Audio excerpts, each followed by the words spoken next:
Hi friends, my name is Srini Edavalli and you are watching Srini Unplugged. Please do like this video, share and subscribe, and don't forget to press the bell icon. Friends, placebo effect. Have you ever heard this term? Do you know what does it mean? No problem. I will explain it for you with an example. Friends, there are two patients who go to a doctor complaining about a knee pain. So patient A goes to the doctor and says, "Doctor, I have a terrible knee pain. Can you help me relieve the pain?" So doctor examines patient A and he says, "Take this medicine and see me after 3 days." He takes the pill, walks out, and then enters patient B. He also says, "Doctor, I have a terrible knee pain. Can you please help me relieve the pain?"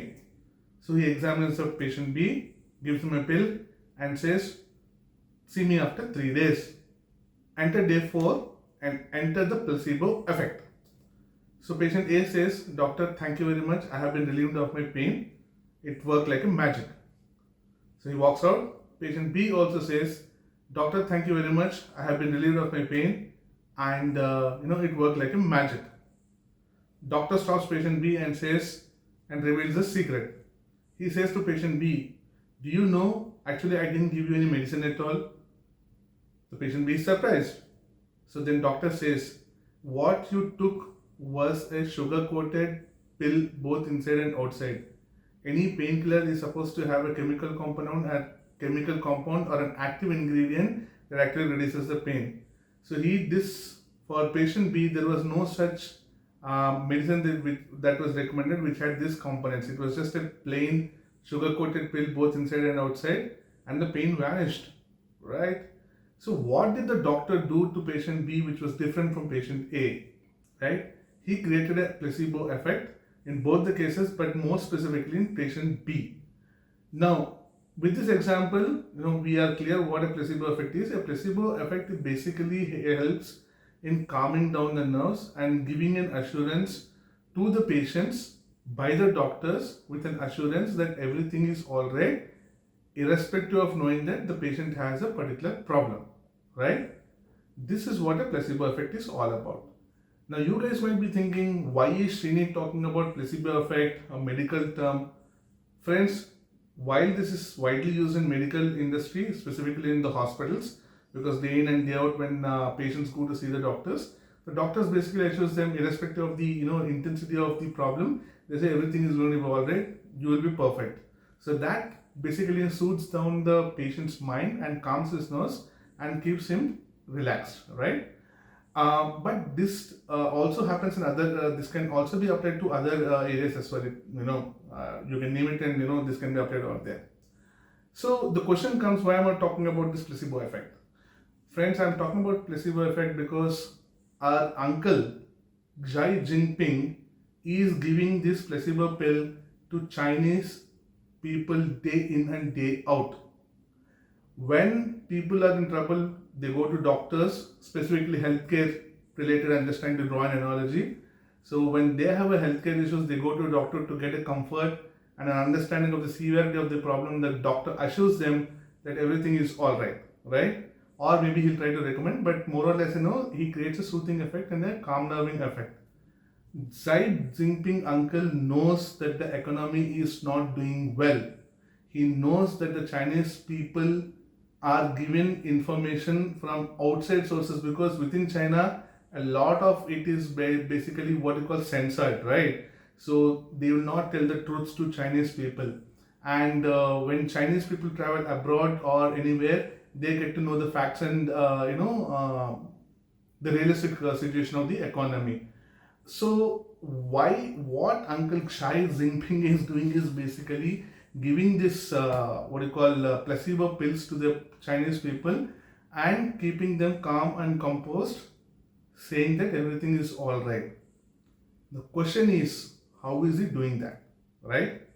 We saw the doctor's case, right? He gave a pill, but it didn't contain anything, right? Similarly, Zai uncle is playing a lot of misadventurous games these days. For example, in around 4 to 6 weeks, 6 months back, he renamed 11 places in our country Arunachal Pradesh. Right? Have a look at this. So these are all the Indian names of the places in Arunachal, and he has renamed in Chinese. Great, what a big deal. I can also do that. Here is a look. And if I start, naming the entire China, I can call it Greater China, Greater Northeast of India, and I can rename all the 23 Chinese provinces to Indian names. Have a look at them as well. So, what purpose does it actually serve at the ground level? Nothing. Fundamentally, because if you call the Arunachal areas as yours, at the ground level, nothing changes. I, as a citizen of India, still go to Arunachal Pradesh, still go to these places without any visas, without any restrictions. And if I change the names of 23 Chinese provinces, that also doesn't make any changes at the ground level, because just naming them and coming with Indian names to your provinces will not allow me a free movement to these locations, right? So I still have to take a visa. It forget visa part of it. Naming doesn't mean anything actually, right? This is like kind of more of childish stuff that people do, and that's one kind of misadventure that our uncle Xi Jinping did recently. No, he created a new map right immediately after BRICS, because something might have happened between Mr. Modi and Jai, and he came back and he said release a map. In the map he claims South China Sea. In the map he claims Arunachal Pradesh. In the map he claims Taiwan. In the map he claims what else? The nine dashed lines or whatever it is. He is claiming everything. I don't know why he has left moon actually. They were the second country to land on the moon. He could have called, the moon as a Chinese territory and nobody should enter over there. Uncle, that's something for you to consider from my side. You could have called China as, your land and nobody could enter over there. So friends, our Xi uncle keeps doing a lot of misadventures. The reason why Xi uncle keeps doing these misadventures is because Chinese economy is not doing well. It's an open secret and a global fact. Everybody knows about it. The Chinese economy is not doing well. The amount of money that Xi uncle has invested in, One China policy and BRI, that's not yielding the desired results. On top of that, at a time where Xi uncle was supposed to integrate and strengthen the relationships with his foreign policy, he exactly did the opposite of it. Okay, he started having issues with China. He started having issues with USA. Then he started having issues with India. Why did he have an issue with India? It would not have happened, friends. It's not for the Galwan Valley clashes. And again, there's an interesting fact to Galwan, right? I don't know whether Chinese learn from Pakistan or Pakistan is learned from Chinese, but in this case, looks like the son has taught the father some very important strategic moves. The reason I'm saying this is because somewhere in 1999, right, Atal Bihari Vajpayee ji went to Pakistan. It was a historic visit. I don't remember, it was somewhere in the month of February, Jan-Feb 1999, he met Musharraf. And what does Musharraf do? Just 5 to 6 months down the line, he creates a Kargil war. He gets several of his troops killed.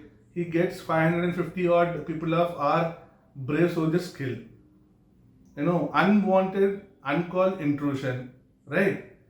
That happened right 5 to 6 months after our Prime Minister visited Pakistan, right? Now, Xi took the office in 2013. In 2019 October, he was invited with the Prime Minister of India to Mahabalipuram. So he came to India, he came to Mahabalipuram, they discussed trade ties and all things went on well, fair. What happens 2 months after that? He spreads COVID-19 pandemic across the world, not only India, across the world, right? He gives COVID. TK, when we were in the process of analyzing and ascertaining the magnanimity of this problem called COVID, he did another misadventure. He entered into Galwan Valley, right, where our Indian soldiers actually beat them black and blue. We lost some lives. We had casualties from our side, and they had also casualties from their side, which they never mentioned, they never admit. Fine, fair enough. In that, this happened somewhere in mid 2020 kind of stuff, May June stuff. So while we were just trying to kind of understand and settle down uh, during this period after Gal 1, and we're trying to assess and ascertain and then settle things down and calm the nerves down, which took around 3 to 4 months of time. Uncle Jai did another misadventure. He went and came with troops to Tawang Valley. I don't know what else he keeps doing. So there also, we kind of gave him a very befitting reply to Uncle Jai and his people, Chinese Liberation Army. So that happened. And then Uncle Jai seems to have realized that, in India, we don't have friends in power, because Rahul Gandhi and Sonia Gandhi seems to be very close friends of, Uncle Jai. I don't want to make any political statements, but again, that's during that period is when, a lot of Chinese products started coming into India. So Uncle might have realized that, the person who is sitting in the center is a very tough nut to crack. So what did he do? He just withdraw, and then, he started to figure out how, we could handle these situations. And what the Galwan Valley and Tawang Valley confrontations did is that we realized the true intent of China. It was not that we didn't know, but since India is a country that wants to maintain friendly ties with everybody, we wanted to maintain friendly ties with even China and Pakistan. Of course, Pakistan leave that aside because whatever you do, they'll never be come to accept our friendship. So that's a different story altogether. So China, we could give it a try. So we tried with the Mahabalipuram visit of Mr. Jai, but what he did. He took Pakistan as an example. He intruded India, not once but twice. He got beaten black and blue, and the troops withdrew. And from that moment on, we also realized that if we just extend the hand of cooperation and support, China will take that hand, pull you towards them, and if they get a chance, they'll break your hand and they'll break your body. This is something that was always there in the mind's apprehension point of view, but then again, this came to the fore when Galwan and Tawang happened. So entire India said, we can have talks with China, but done on equal terms.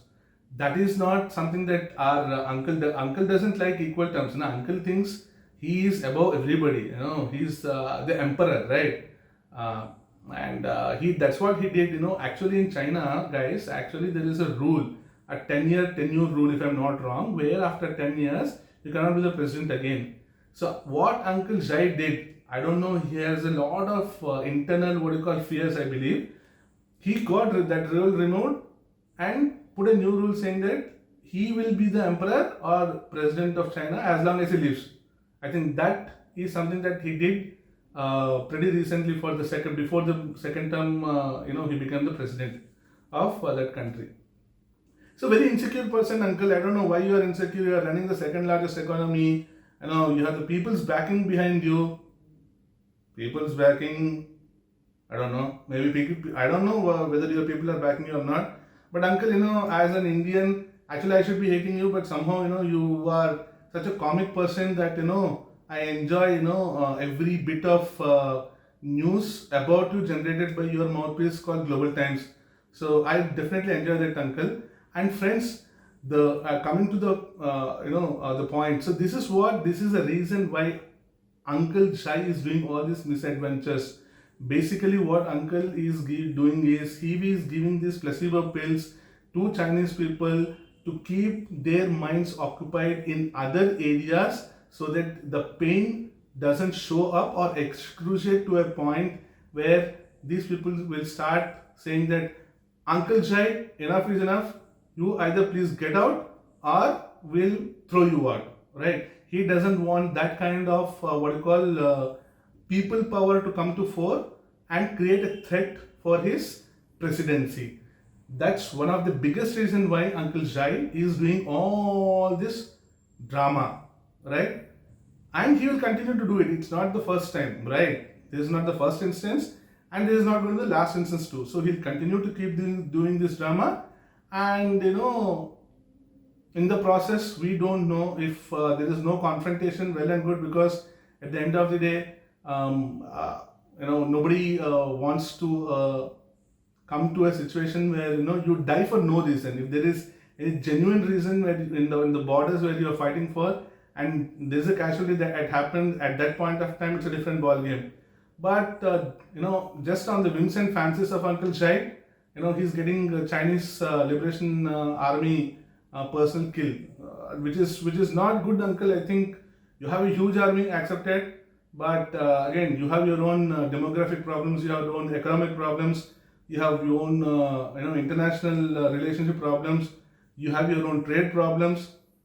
So please address it, Uncle. You are 70 years old. How long we wish you for a very long and healthy life. Although you are our enemy number one, but I wish you all a very healthy life. So this is what this is the reason why all these incidents and events are happening. And just nothing but as I mentioned, Uncle has an imperialistic ambition.